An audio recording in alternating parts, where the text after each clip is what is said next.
နာငယ်စဉ်ကအရန်ဆိုးခဲ့တာတရေမတ်တကောင်ကိုကျိုးနဲ့တုပ်ဖမ်းပြီးအိမ်မွေးတိရစ္ဆာန်ဖြစ်မွေးထားခဲ့ဘူးတဲ့အဲ့ဒီနောက်စိတ်ကုန်သွားလို့သူမစီကနေရုံထွက်ဖို့စူးစမ်းတဲ့အခါမှာတော့အခြေအနေတွေအရန်ဆိုးရွားသွားခဲ့တယ်သူမစီကထွက်နေတဲ့အေးဆက်ဆက်အေးတက်ကို9မိနစ်တက်တာမို့ငါကပူနွေးတဲ့ခန္ဓာကိုယ်ရှိတဲ့အမျိုးသမီးတွေကိုပဲကြိုက်တာလို့ပြောမိခဲ့တယ်အဲ့ဒီနောက်မှာပဲသူမဟာပူနွေးသောခန္ဓာကိုယ်တက်ကိုတွားရောက်လေ့ကျင့်လိုက်မယ်လို့မိသူကထင်မှတ်ထားပါမလဲသူမဟာရဲရဲနေရဲလာတဲ့အထိပူနွေးလာပြီးတန်းခေါင်ရမ်းမှာအားတော့ငါနဲ့မင်္ဂလာဆောင်ဖို့အိုးထဲကနေထွက်လာခဲ့တယ်သူမစီကနေထွက်ပြေးဖို့အင်ကိုအလောတက်ကြီးပြောင်းရွှေ့ခဲ့ရတော့တာပါပဲအဲ့ဒီအချိန်မှာပဲငါကျမဟာကန်ဆိုးမှုတွေနဲ့ပြည့်နေပြီးဘသွားထူးဆန်းတဲ့အရာတွေနဲ့ကြုံတွေ့နေရမှန်းသိလိုက်ရတယ်အိမ်တစ်ကိုပြောင်းလာတဲ့ပထမဆုံးညမှာပဲရေပိုက်ခေါင်းကအလိုလိုပွက်လာခဲ့တယ်ငါလည်းဟေ့အောင်ရေဘိုးကမင်းပေးရမှာနော်လို့အော်ပြောလိုက်တာနဲ့ရေကချက်ချင်းရက်သွားခဲ့တယ်ဒါဟာစတင်မှုပဲရှိသေးတယ်လို့ထင်ခဲ့ပေမဲ့နောက်တစ်နေ့မှာတော့စပွဲပေါ်မှာဟင်းသုံးခွက်ထမင်းတစ်ခွက်နဲ့အတူနံဘေးမှာစာရိုလေးတစ်ဆောင်တွေ့လိုက်ရတယ်ထမင်းဘိုး15ကျပ်တယ်ငါကောင်းထဲမှာတွက်ချက်မှုတွေအမြန်လောက်လိုက်တဲ့အသားနဲ့ဟင်းသီးဟင်းရွက်ပါဝင်ပြီးရုပ်ထွက်လဲအရန်ကောင်းတဲ့ဟင်းသုံးခွက်နဲ့ထမင်းတစ်ခွက်ဟာတမန်စားတောက်ဆိုင်မှာဆိုအနည်းဆုံး32ကျပ်လောက်ကျတင်မှာပါဒါပေမဲ့သူမက15ကျပ်ပဲတောင်းတာဆိုတော့အရန်တန်တာပေါ့ငါလည်းတူကိုကောက်ကန်ပြီးပြောင်းလဲနေတဲ့ဝတ်သားပေါင်းတစ်တုံးကိုပါဆက်ထဲထည့်လိုက်တဲ့အရသာကကောင်းလုံးလို့ရှာတော့မျိုးချမတတ်ပါပဲအစားအသောက်တွေကိုငတ်မွတ်စွာစားတောက်နေရင်ပါဆက်ထဲအစာပြည့်နဲ့ညှိညူလိုက်တယ်ဟစ်တရဲမကြီးမင်းကတေးပြီးတာတော့မှအရန်ကုတ်တွင်းနဲ့တာပဲကြည်စမ်းစကားနှစ်ခွန်းလောက်ပြောလိုက်တာနဲ့စိတ်ဆိုးသွားပြန်ပြီးစိတ်ကိုနည်းနည်းလေးကြဲကြဲထားစမ်းပါစားတော့ပြီးလို့စီပေနေတဲ့ပန်းကန်တွေကိုကြည့်ရင်တပြင်းချလိုက်မိတဲ့ပြင်းမှုတွေဝင်လာတာနဲ့အိမ်ဖော်တစ်ကိုစမ်းတက်တဲ့အနေနဲ့ပန်းကန်တွေကိုမဆေးပဲဘေးစင်ထဲထည့်ထားလိုက်တယ်ဒါပေမဲ့နောက်တစ်နေ့မနက်မှာတော့ပန်းကန်ခွက်ရောက်တန်တဲ့လေးကြောင့်နိုးလာခဲ့တယ်မိဖို့ချောင်းစီခြေဖွနှင်းသွားကြည့်လိုက်တော့ဘေးစင်ထဲကပန်းကန်တွေဟာပြောင်းလဲနေပြီးစနစ်တကျစီထားတာကိုတွေ့လိုက်ရတယ်ဒီတစ်ချိန်မှာတော့တွေးနေမဟုတ်ပဲရိုးရိုးမင်းနဲ့ဘောပင်နဲ့ရေးထားတဲ့စာရိုလေးပါလာတယ်ပန်းကန်ဆေးက9ကျပ်လောက်ကုန်ရင်ကောက်ခံပြီနာမရဲချင်းပဲရဲလိုက်မိတယ်အသက်20လုံးရှင်တွဲနေထိုင်လာခဲ့တာမှာဒီလိုစီကန်းချက်တွေများတဲ့တရေမမျိုးကိုပတ်ထက်မဆုံးအချိန်တွေ့ဘူးတာပ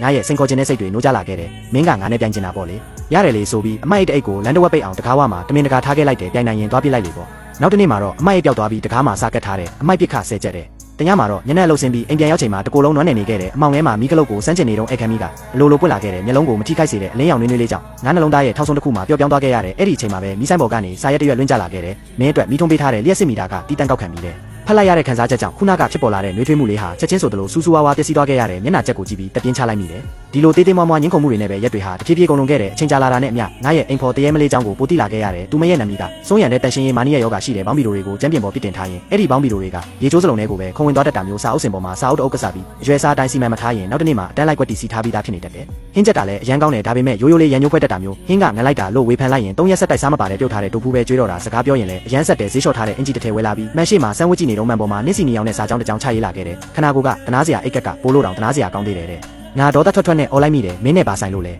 ဒေတာတောင်မှတဝက်စီစခွဲချင်နေတဲ့တရေမှဒါပေမဲ့မှန်ပေါ်မှာစာတွေဆက်ပေါ်လာသေးပါပဲတခါက project တစ်ခုအတွက်ညနေတဲ့အထိအလုံးလုံးနေတော့အပြင်ထွက်ဟင်းချက်ဖို့ပြင်းတာနဲ့ခောက်ဆွဲပြုတ်တောက်ဖို့ပြင်လိုက်တယ်အမွှေးကြိုင်ထုတ်ကိုဖောက်လိုက်ရုံပဲရှိသေးတယ်ခောက်ဆွဲဘူးတစ်ခုလုံးပျောက်သွားပြီးအမိုက်ပုံးရဲ့ရောက်သွားတော့တာပဲနေရန်ပေါ်မှာတော့လက်ရည်တက်တက်ရက်လေးနဲ့အမိုက်မတန့်ရှင်းတော့အစားအသောက်များပိတ်ပင်ပြီးဝင်ရောက်ဆွက်ဖက်ကနှစ်ချက်လောက်ကုန်မှကောက်ခံပြီးဆိုပြီးပေါ်လာခဲ့တယ်ဒေါသထွက်လုံးလို့တင်မလို့ဖြစ်ခဲ့ရပေမဲ့မရည်ရွယ်ပဲနဲ့လည်းရည်ချင်လာခဲ့ရတယ်ဒီတိုက်ရဲမကကြီးကြတဲ့ကိစ္စတိုင်းမှာဝင်ပါတိုင်းပတ်နေတတ်ပေမဲ့သူမရဲ့ထူးဆန်းတဲ့နေလန်းလေးတွေနဲ့ဒီလိုအေးဆက်နေရဲ့အင်ဂျီရဲမှာရှိနေသေးခဲ့တယ်ငါလည်းသူမရဲ့တရှိမှုကိုစတင်ရင်ပါလာပြီးနှစ်သက်ပင်နှစ်သက်လာခဲ့မိတယ်အနည်းဆုံးတော့အပြင်စာတွေခောက်ဆွဲပြုတ်တွေကိုပဲမိခိုအားထားနေရတဲ့ဘဝမျိုးမဟုတ်တော့ဘူးပေါ့အနည်းဆုံးတော့ဒီမျိုးကြီးရဲ့အေးဆက်ဆက်ညချိန်တွေမှာအိမ်ပြန်လာတဲ့အခါငါအတွက်မိအောင်လေးအမြဲတမ်းပွင့်နေလေးရှိတယ်မိဖို့ပေးရတယ်ဆိုရင်တောင်မှပေါ့ဒီနေ့မှာတော့ငါရဲ့တူတဲ့တော့သူငယ်ချင်းချင်းကြားကအိမ်မှာရက်လာတော့တဲ့အိမ်ထဲရောက်ချင်းအိမ်ကိုဝှေ့ကြည့်လိုက်ပြီးမအံ့ဩပဲမနေနိုင်ဖြစ်သွားခဲ့တဲ့လူချန်ဒီဝက်ချန်လိုညစ်ပတ်နေတဲ့နေရာကဘယ်ချိန်ကစလို့ဒီလောက်တန်ရှင်းတက်ရက်သွားရတာလဲတန်ရှင်းရဲ့ကူကိုခုံငါထားတာလားငါဘာသာငါရှင်းထားတာပါလို့တီတီငိမ့်ငိမ့်ပဲပြောရင်းအေးဆက်နေတဲ့ဘီယာတပူးကိုသူ့ထံကန်ပေးလိုက်တယ်စကားတော်မဆုံးသေးဘူးအခန်းထဲကတီဗီဟာအလိုလိုစီးပွားရေးလိုင်းကိုပြောင်းသွားပြီးအတန်မာရုတ်တရက်ကျလာခဲ့တဲ့ချင်းကြားကမျက်မှောင်ကျုပ်ပြီးငါ့ကိုကြည့်လာတယ်တီဗီမပိတ်ထားဘူးလားထားတာလားဒါမှမဟုတ်မင်းကဒီလိုဟာတွေကြည့်ရတာကြိုက်တာလားလိုင်းကျိုးတွေဟောင်းနှွမ်းနေလို့စစ်ထုတ်မှုမားနေတာဖြစ်မှာပ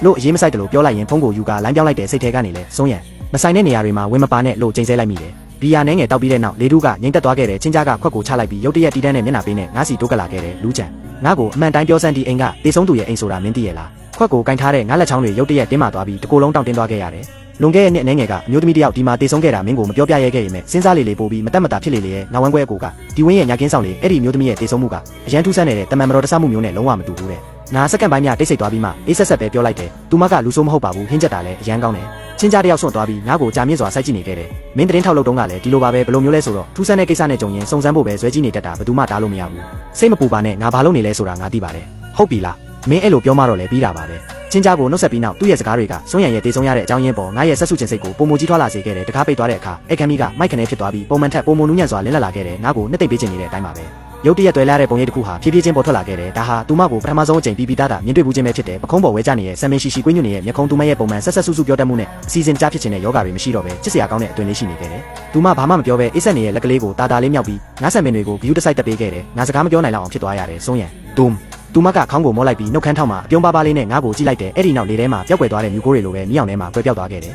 သူမငါ့ကိုနှစ်သိမ့်ဖို့စူးစမ်းနေမှန်းငါသိပေမဲ့ဒီနူးညံ့မှုကပဲသူမရဲ့တည်ဆုံမှုဟာမတော်တဆမဟုတ်ဘူးဆိုတာကိုပုံမခိုင်မာစေခဲ့တယ်ငါနောက်ထပ်မဆောင်ဆိုင်နိုင်တော့ဘူးနောက်တနေ့မနက်မှာပဲအိမ်ချမ်းမြေကျိုးဆောင်စီတိုက်ရိုက်သွားခဲ့တယ်စွန်းဟောက်ကငါ့ကိုမြင်တာနဲ့ professional အပြုံးတို့ကိုပြုံးပြလာခဲ့တယ်လူသခင်အိမ်ကအဆင်ပြေရဲ့လားအရန်အဆင်ပြေပါတယ်ဒါပေမဲ့အဲ့ဒီအိမ်မှာတခုခုဖြစ်ခဲ့ဘူးတယ်လို့ပြောကြတယ်စွန်းဟောက်ရဲ့အပြုံးဟာမပြည့်ရင်သွားပေမဲ့သူ့မျက်လုံးတွေကငါမျက်နှာပေါ်မှာခမ်းမြရက်တန့်သွားခဲ့တယ်အဲ့ဒီရက်ကွက်ကရက်ကွက်ဟောင်းတွေပါတရင်မျိုးမျိုးထွက်လေးရှိပါတယ်လူသခင်ကမီဒီယာမှာလုပ်နေတာဆိုတော့ဒီလိုကိစ္စတွေဘယ်လိုလဲပတ်လဲဆိုတာငါထပ်ပို့သိမှာပါဒါပေမဲ့တကယ်ဖြစ်ပျက်တစ်ခုဖြစ်ခဲ့တာမဟုတ်ဘူးလားလို့ပြုံးလျက်မေးလိုက်တယ်စွန်းဟောက်ကငါ့ကိုစက္ကန့်နဲ့ငယ်များကြည့်လိုက်ပြီးအခြေအနေကိုတွက်ချက်နေတယ်လို့ပါပဲတပြင်းတစ်ချက်ချပြီးငါခင်များကိုအမှန်တိုင်းပဲပြောပြပါတော့မယ်အရင်အိမ်ငါကက်ဆက်ကကက်စီယိုစိတ်မှုဖြစ်ပြီးတေဆုံးသွားတာပါဒါပေမဲ့လူသခင်ခင်များအဆင်ပြေနေတာပဲကိုဘာလို့ရုတ်တရက်ဒါတွေလာမင်းနေတာလဲဆက်စုကျင်လို့ပါပဲဘာမှမဖြစ်ပါဘူးလို့ပြောပြီးတာနဲ့လက်ထွက်လာခဲ့လိုက်တယ်ခြေလန်းနဲ့ငယ်များရှောက်ပြီးချိန်မှာတကားမှန်ပြင်နောက်မှာရက်နေစေဖြစ်တဲ့စွန်းဟောက်ရဲ့ပုံရိပ်ကိုလက်မြင်လိုက်ရတယ်သူ့ရဲ့အပြုံးနဲ့အတူငါကြောပြင်ကိုစဉ်းစားကန်းဝင်နေတဲ့မျက်လုံးတွေနဲ့စိုက်ကြည့်နေခဲ့တယ်ငါကြည့်ရတာကိုလွှဲလိုက်ပြီးခေါင်းထဲမှာစကားဝိုင်းကိုပြန်လဲတွေးတော့နေမိတယ်ကက်စီယိုစိတ်မှုတဲ့ငါကောင်းထဲမှာဒိန်းခနဲ့ဖြစ်သွားရတဲ့စာအုပ်တွေကိုအယောင်လိုက်စီထားပြီးအဝေးထင်းခလုတ်တွေကိုထောက်မှန်ကြအောင်ထားတတ်တဲ့အမျိုးသမီးတစ်ယောက်ဟာကက်စပိတ်ဖို့မေ့လျော့သွားလိမ့်မယ်ဆိုတာဘယ်လို့မှမဖြစ်နိုင်ပါဘူးသူမရဲ့တည်ဆုံမှုဟာမတော်တဆမှုမဟုတ်တာသိချတယ်